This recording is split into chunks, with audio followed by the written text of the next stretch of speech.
Hello story lovers, welcome to Siri Vennela కథల ప్రపంచం. నేను మీ వెన్నెల.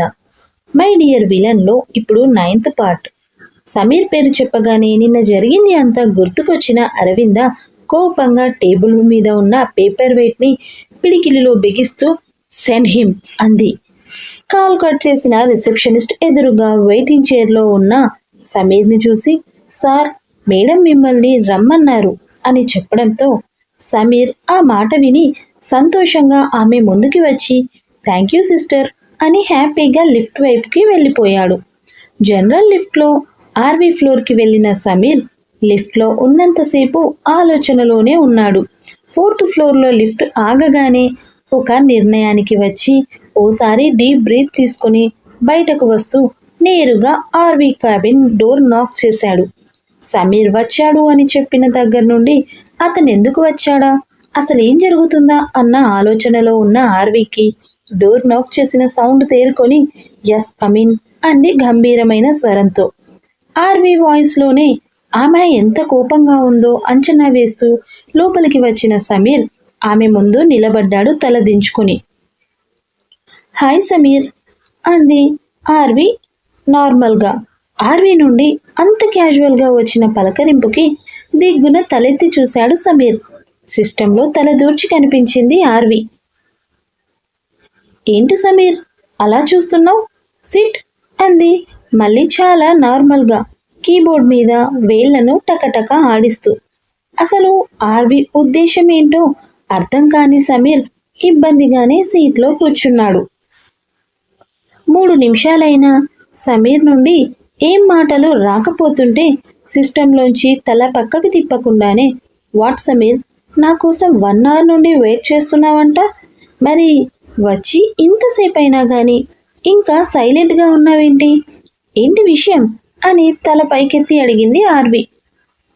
తలకి చేతికి పెద్ద పెద్ద బ్యాండేజ్లతో పాటు తెల్లగా ఉండే సమీర్ మొహం మీద పూర్తిగా ఓవైపు నల్లగా కమిలిపోయి చెంపపై ఇప్పటికీ కూడా ఎర్రగా వాత తేలినట్టు కనిపిస్తుంటే విషయం అర్థమయ్యి, అయ్యయ్యో ఏంటి సమీర్ ఈ దెబ్బలు, ఏంటి యాక్సిడెంట్ అయ్యిందా అని వెటకారం అమాయకత్వం మిక్స్ చేసి క్యూట్గా అడిగింది ఆర్వీ. ఆర్వీ మాటల్లోని ద్వంద్వార్థం ఈజీగానే క్యాచ్ చేసిన సమీర్కి, ప్లీజ్ ఆర్వీ, ఇంకా నన్ను చంపొద్దు, జరిగిన దానికి ఐఎమ్ రియలీ సారీ అస్సలు అని చెప్పబోతున్న సమీర్ మాటకి షట్ అప్ ఈడియట్ అని ఒక్కసారిగా చైర్లోంచి ఆవేశంగా లేచింది ఆర్వీ. ఆర్వీ ప్లీజ్ లిజన్ అంటున్న సమీర్ మాటకి అడ్డొస్తూ, డోంట్ డేర్ సమీర్, నా ముందు అబద్ధం చెప్పడానికి ట్రై చేస్తే చంపేస్తా అని వేలు చూపిస్తూ కళ్ళు ఎర్రవి చేసి చెప్పింది ఆర్వీ. ఆర్వీ వాయిస్కి కొంచెం తగ్గిన సమీర్ సైలెంట్ అయిపోతే, ఏంట్రా సారీ చెప్పగాని నువ్వు చేసింది చేయాలనుకుంది అంతా ఒప్పైపోతుందా, లేక నేను నిన్ను నమ్మేస్తా అనుకుంటున్నావా అని కోపంగా అంది ఆర్వీ.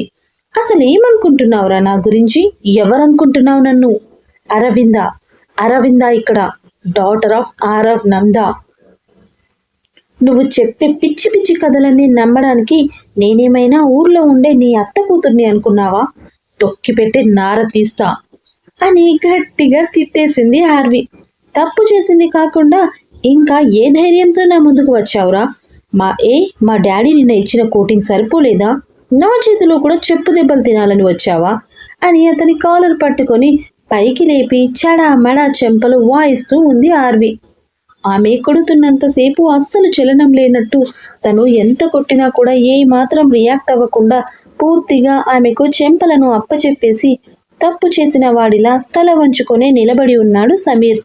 3 నిమిషాల్లో దాదాపు 10 చెంపదెబ్బలు కొట్టి అలసిపోయిన ఆర్వీ అతని కాలర్ని వదిలేస్తుంటే ఆ చెయ్యిని అలాగే పట్టుకొని, వదలొద్దు ఆర్వీ, ఇంకా నన్ను కొట్టు, నేను తప్పు చేశాను, క్షమించలేని తప్పు చేశాను, కానీ అదంతా నేను కావాలని చెయ్యలేదు ఆర్వీ, నిజం చెప్తున్నాను, నన్ను నమ్ము అన్నాడు సమీర్. ఛీ, వదలరా నా చేతిని అని సమీర్ చేతిని విదిలించి కొడుతూ, తప్పు చేశానని చెప్తూనే ఇంకా ఇక్కడికి వచ్చావా, ఎందుకు వచ్చావురా, ఓ ఇలా తప్పు చేశాను అని నా క్షమాపణ చెప్పి నా దగ్గర సింపతి గెయిన్ చేయాలని చూస్తున్నావా, నెవర్ ఎవర్, నీలాంటి వాడిని క్షమించడం కాదు కదా అసలు నీ నీడ కూడా మరోసారి నా మీద పడకుండా చూసుకుంటాను. Just get lost. ఇంకోసారి నా దరిదాపుల్లోకి కనిపిస్తే జనాభా లెక్కల్లో కూడా కనిపించకుండా చేయడం నాకు చిటికెలో పని అని కోపంగా చెప్పింది ఆర్వి. ఇది నీ దగ్గర సింపతి గెయిన్ చేయడానికో లేక ఇంకా వేరే ఉద్దేశమో కాదు ఆర్వి. కేవలం నేను చేసిన తప్పు నీ ముందు ఒప్పుకొని మరోసారి జీవితంలో నా మొహం నీకు చూపించను అని చెప్పడానికి మాత్రమే వచ్చాను అన్నాడు సమీర్. ఒక్కసారి నాకు మాట్లాడే ఛాన్స్ ఇవ్వు. నేను చేసిన తప్పుని నీ ముందు బయట పెడితే చాలు. మరోసారి నీ జీవితంలో ఎదురుపడను, నా జీవితంలో నీకు ఎదురుపడను అన్నాడు సమీర్. మాట్లాడలేదు ఆర్వి. ఆర్వి, నేను చేసింది తప్పే కాదనను, కానీ అది నాకే తెలియకుండా జరిగిపోయింది. దానికోసం నేను నీ కాళ్ళు పట్టుకుని క్షమాపణ అడగమన్నా దానికి కూడా సిద్ధమే అన్నాడు సమీర్. మత్తులో నేను అలా చేశాను, కానీ నాకు నువ్వంటే అప్పటికి ఇప్పటికీ ఎప్పటికీ పవిత్రమైన ప్రేమ తప్ప మరే తప్పుడు ఆలోచన లేదు అని చెప్పాడు సమీర్. సమీర్ నోట్లోంచి ప్రేమ అన్న పదం రావడంతోనే ఆర్వి కళ్ళు చిన్నవి చేసి చూసింది అతని వైపు. నువ్వు ఒప్పుకున్నా ఒప్పుకోకపోయినా ఇది మాత్రం నిజం. నేను నిన్ను మనస్ఫూర్తిగా ప్రేమిస్తున్నాను ఆర్వి. ఇది నిన్న జరగబోయిన తప్పుకి గిల్టీ ఫీలింగ్తో చెప్పట్లేదు. నిన్ను చూసిన మొదటి క్షణం నుంచి నా మనసులో ఉన్న భావన నీతో చెప్తున్నాను. ఇలా నా ప్రేమను చెప్పి నేను చేసింది తప్పు కాదు అని నిన్ను ఒప్పించాలని అనుకోవట్లేదు కూడా. నువ్వు చెప్పినట్టుగానే మరోసారి నీ కళ్ళకు కనిపించినంత దూరంగా వెళ్ళిపోతున్నాను అని చెప్పి తడిదేరిన కళ్ళను మోచేత్తో తుడుచుకుంటూ వెనక్కి తిరిగి 2 అడుగులు ముందుకు వేసిన సమీర్ ఇంకొక అడుగు ముందుకు పడనంటూ పాదం భారంగా అవుతుంటే ఒక్కసారిగా వెనక్కి తిరిగి ఆర్వి ముందుకు వచ్చి తనని గట్టిగా హక్ చేసుకొని I love you Arvi, I love you so much and for ever అని చెప్పి, కానీ నా వల్ల చాలా బిగ్ మిస్టేక్ జరిగింది. దానివల్ల నీకు దూరంగా వెళ్లాల్సి వచ్చింది. ఎప్పటికీ నేను ఈ గుండెల్లో పెట్టుకొని చూసుకుందాం అనుకున్నాను, కానీ ఇప్పుడు కనీసం నీ కనుసన్నల్లో కూడా లేనంత దూరంగా వెళ్ళిపోతున్నాను. నీకు ఈ దూరమైన ఈ గుండె కొట్టుకోగలదో లేదో, కానీ ఈ గుండె కొట్టుకున్నంత వరకు మాత్రం నీ పేరునే శ్వాసిస్తుంది, ధ్యానిస్తుంది. Once again I love you so much అంటూ తనను వదిలి వెనక్కి తిరిగి చూడకుండానే ఫాస్ట్గా వెళ్ళిపోయాడు సమీర్. సమీర్ తనను వదిలి వెళ్ళినా కూడా ఇంకా బొమ్మలా నిలబడిపోయింది ఆర్వి. ఇక ఆరవ్ మైరాల దగ్గరికి వద్దాం. ఇంటర్వ్యూని సక్సెస్ఫుల్గా ఫెయిల్ చేసి మైరాతో పాటు ఇంటికి బయలుదేరాడు ఆరవ్. కారులో ఉన్నంతసేపు కూడా ముక్కు చీదుతూనే ఉన్న మైరాను చూసి, వస్తే చీముడు ముక్కు డస్కి, ఎంతసేపే అలా చీదుతావు? నా కార్ అంతా ఖరాబ్ అయిపోతుంది. నీ కన్నీళ్లతో చీముడుతో ఆపు అని కసిరాడు ఆరవ్. అయినా కూడా మైరా ఆపకుండా తలని పక్కకు తిప్పి విండోలోంచి బయటకు చూస్తూ ఏడుస్తుంది. అలా తను మాట్లాడుతున్నప్పుడు తల పక్కకు తిప్పేయడంతో సర్రున బీపీ పెరిగిన ఆరవ్, ఒసై డస్కీ, నీకెన్నిసార్లు చెప్పాని, నేను మాట్లాడేటప్పుడు తల పక్కకు తిప్పావనుకో కోడి మెడ విరిచినట్టు ఫుటుక్కున విరిచి పాడేస్తాను అని యమా సీరియస్గా అన్నాడు ఆరవ్. ఆరవ్ వాయిస్లోని బేస్ అంటే ఎప్పుడూ పాపకి సుస్సునే కదా. దెబ్బకి దడిచి అతని వైపు తిరిగి, చేసేదంతా మీరు చేస్తారు, పైగా ఎప్పుడు బెదిరించి నన్ను గ్రిప్లో పెట్టుకుంటున్నారు ఏడుస్తూ అంది మైరా. ఇప్పుడు నేనేం చేశానే? కార్లో అలాంటివి చేయడం ఎప్పుడో ఆపేశాను కదే అన్నాడు ఆరవ్. కాసేపటి వరకు బుర్రలో బల్బు వెలగని ట్యూబ్లైట్ డస్కీకి కాసేపటికి ఆరవ్ మాట అవగతం అవగానే, చిచి మీరేమంటున్నారు ఆరవ్ గారు అంది మైరా. ఏయ్ చిచి అంటే వెరీ డస్కీ, నువ్వన్నదే కదా నేను చెప్పింది అన్నాడు ఆరవ్. ఆరవ్ గారు, నేనంది దాని గురించి కాదు, ఫ్రస్ట్రేషన్లో గట్టిగా అరిచేసింది డస్కీ. మరి ఇంకా దేని గురించి అని మళ్ళీ కవ్విస్తున్నట్టుగా అడిగాడు ఆరవ్. మీరు నాకు జాబ్ ఎందుకు ఇవ్వలేదు? అసలు మీరు ఆర్మీ ఆఫీస్లో ఏం చేస్తున్నారు? మీరే నాకు ఇంటర్వ్యూ చేస్తారని నాకు ముందే ఎందుకు చెప్పలేదు అని కోపంగా అడిగేసింది మైరా. ఎందుకంటే నువ్వు అక్కడ జాబ్కి అన్ఫిట్ కాబట్టి, నేనే ఆ కంపెనీ చైర్పర్సన్ కాబట్టి. ముందే చెప్తే కనీసం నీకు ఇంటర్వ్యూకి వెళ్ళాలన్నా ఆ ఆశ కూడా తీరకపోయేది కాబట్టి చెప్పలేదు అని ఒక్కో ప్రశ్నకు ఆన్సర్ ఇచ్చాడు ఆరవ్. అంటే ఆరవ్ మాటలో అర్థం కాక క్వశ్చన్ మార్క్ ఫేస్తో అడిగింది మైరా. నేను గనక ముందే అక్కడ చైర్పర్సన్ నేనని, ఇంటర్వ్యూ నేను చేస్తానని నీకు తెలిసిందే అనుకో, నువ్వేం చేస్తావే అని అడిగాడు ఆరవ్. ఏం చేస్తాను? మళ్ళీ రివర్స్లో క్వశ్చన్ చేసింది ఆరవ్ని మైరా.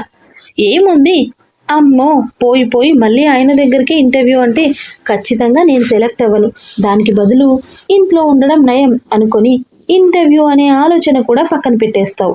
అప్పుడు కనీసం నీకు ఈ ఇంటర్వ్యూకి వెళ్ళాను అన్న ఆశ కూడా తీరేది కాదు. అదేం కాదు, మీరే అక్కడ ఉంటారని తెలిస్తే నేను వేరే దగ్గర జాబ్కి అప్లై చేసుకునేదాన్ని, అక్కడ నా టాలెంట్ ఏంటో ప్రూవ్ చేసుకునేదాన్ని అని మూతి తిప్పుతూ గర్వంగా చెప్పింది మైరా. బొంగేం కాదు నీ బొంద, అసలు బయట ఇంటర్వ్యూ అంటే ఎలా ఉంటాయో నీకేం తెలిసే? నేను అడిగిన క్వశ్చన్ బయట అడిగే వాటితో పోలిస్తే వాళ్ళు ఒక రౌండ్లో వేసే క్వశ్చన్స్లో 10% కూడా ఉండవు. అలాంటిది 3 రౌండ్స్ క్రాక్ చేసి నువ్వు జాబ్ సాధిస్తావా అన్నాడు ఆరవ్. మీకు కుళ్ళు ఆరవ్ గారు, నేను ఎక్కడ జాబ్ సాధించి మీకన్నా గొప్పగా అవుతాను అని మీకు కుళ్ళు. మైరా వర్డ్స్ పూర్తి కాకముందే సడన్ బ్రేక్తో కారు ఆగడంతో ఆరవ్కి కోపం వచ్చేసిందేమో అని గట్టిగా కళ్ళు మూసుకుంది మైరా. ఒసేయ్ మైరా, ఒక్కసారి కళ్ళు తెరవ్వే బేస్ వాయిస్లో అన్నాడు ఆరవ్. ఊహు నేను తెరవను ఇన్నోసెంట్గా చెప్పింది మైరా. ఇప్పుడు కళ్ళు తెరవలేదే అనుకో, పర్మనెంట్గా గుడ్డి డస్కిబి అయిపోతావు, కూల్గా వార్నింగ్ ఇచ్చాడు ఆరవ్. ఇంకేముంది, ఆరవ్ వార్నింగ్కి టక్కున కళ్ళు తెరిచి మొహం కిందకే వేలాడేసింది మైరా. ఇటు చూడు అన్నాడు ఆరవ్. ఎందుకు ఆరవ్ గారు అని భయంగా అడిగింది మైరా. మైరా అడుగుతూనే ఉండగానే ఆమె సీట్ బెల్ట్ ఓపెన్ చేసి తనని ఎత్తి అతని ల్యాపీలో కుదేసుకున్నాడు ఆరవ్. ఆరవ్ గారు వదలండి, మనం ఇప్పుడు మన ఇంట్లో లేము ఇప్పుడు అని గింజుకుంటున్న మైరా నడుము చుట్టూ చేతులు బిగించి పట్టుకొని, ఇప్పుడు చెప్పవే కుళ్ళు డస్కి, ఎవరికి కుళ్ళు అని మెడ వంపుల్లో మొహాన్ని అద్ది మునిపంటితో మెడ మీద కసుక్కును కొరుకుతూ అడిగాడు ఆరవ్.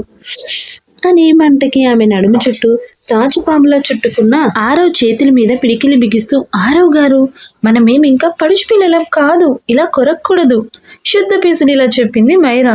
నువ్వు ముసలిదానివేమోనే, కానీ నేను ఎప్పుడు యంగ్ అండ్ హ్యాండ్సమ్ నేనే డస్కి అంటూ కొరికిన చోట పెదాలు అద్దుతూ చెప్పాడు ఆరవ్. అవును మరి, నాకన్నా 5 ఏళ్ళు పెద్దవాళ్ళైన మీరు యంగ్, నేనేమో ముసలిదాన్ని వెటకారంగా అంది మైరా. నువ్వే అన్నావు కదే నేనిప్పుడు పడుచు పిల్లను కాదు అని, ముసలి డస్కిని అని నవ్వుతూ చెప్పాడు ఆరవ్. నేనొక్కదాని గురించే చెప్పలేదండి, మనము అన్నాను. మీరు సరిగ్గా వినబడట్లేదేమో, మీకు బహుశా మీకు వయసు అయిపోయి చెవిటి ఆరోగ్యంట హస్బెండ్ అయిపోతున్నట్టున్నారు పెదాల వెనుక నవ్వుని దాస్తూ అమాయకంగా చెప్పింది మైరా.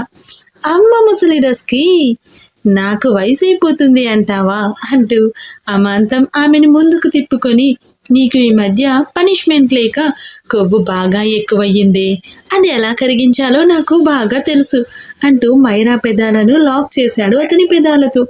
10 నిమిషాల తర్వాత ఆమెను వదులుతూ, ఇంకోసారి నాతోనే వెటకారాలాడితే జ్యూస్ ఫ్యాక్టరీ ఓపెన్ చేస్తా నీతో, గుర్తుందిగా, వన్స్ ఓపెన్ అయితే ఎలా ఉంటుందో మన వాడకం, అసలే ఈ మధ్య జ్యూస్ లేక ఎనర్జీ తగ్గింది అన్నాడు ఆరవ్. అమ్మ బాబోయ్, అంత పని చెయ్యొద్దు అని క్యూట్గా రిక్వెస్ట్ చేసింది మైరా. అది అలారా దారికి అని సీట్లోకి షిఫ్ట్ చేసి కార్ స్టార్ట్ చేశాడు. ఇక్కడెందుకు ఆరవ్ గారు అని ఆగిపోయిన కార్ నుంచి దిగుతూ అడిగింది మైరా. ఇక్కడ జాబ్ ఖాళీ ఉందంటే, ఎలాగో నీకు జాబ్ కావాలి అన్నావు కదా, ఇక్కడ జాబ్లో పెడతా రా అన్నాడు ఆరవ్. నాకు ఇక్కడేం వద్దు ఆరవ్ గారు, నేను చదివింది హోటల్ మేనేజ్మెంట్ కాదు, నాకు కంప్యూటర్ అయితేనే వస్తుంది అని గర్వంగా చెప్పింది మైరా. ఆరవ్ తనకి ఓ లుక్ విసిరి చెయ్యి పట్టుకొని లోపలికి లాక్కుపోయాడు సైలెంట్గా. వాళ్ళ కోసం స్పెషల్గా ఒక ఫ్లోర్ బుక్ చేసి అటువైపు ఎవరూ రాకుండా చూడమని ముందే చెప్పి ఉంచాడు ఆరవ్.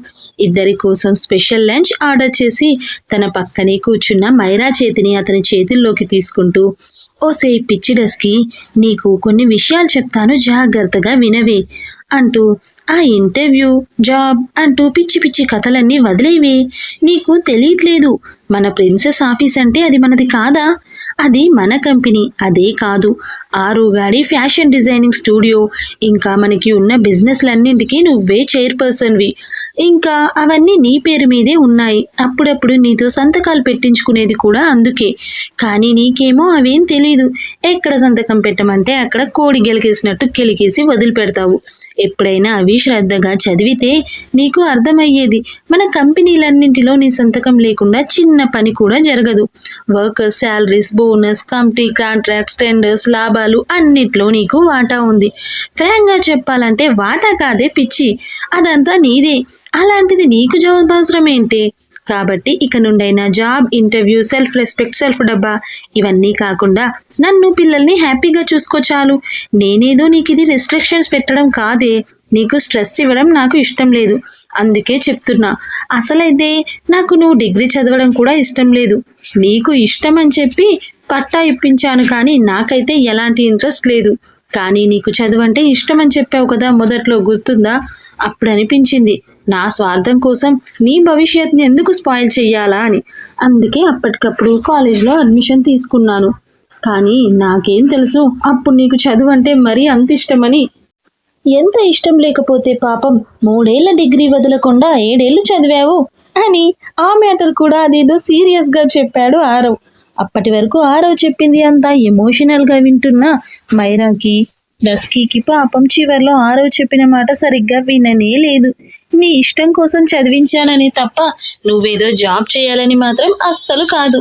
కానీ ఆరవ్ గారు, నాకు నా లైఫ్లో ఒక్కసారైనా జాబ్కి వెళ్ళాలని ఉందండి అని మళ్ళీ మొదటికే వచ్చింది మైరా. ఎలా ఉంది స్టోరీ? బాగుందా? నచ్చితే లైక్ చేయండి, షేర్ చేయండి, కమెంట్ చేయండి, అలాగే నన్ను సబ్స్క్రైబ్ చేసుకోండి. మేము వ్యూస్ అండ్ లైక్స్ చాలా తగ్గిపోతున్నాయండి. చాలా అంటే చాలా డిసప్పాయింటెడ్గా ఉంటుంది. మీకు తెలిసిన వాళ్ళకి కొంచెం షేర్ చేసి రికమెండ్ చేయొచ్చు కదండి. వ్యూస్ పెరుగుతాయి, అలాగే నాకు సబ్స్క్రైబర్స్ కూడా పెరుగుతారు. ఎందుకో వ్యూస్ తగ్గిపోతుంటే చాలా డిసప్పాయింటెడ్గా ఉంటుందండి. ప్లీజ్.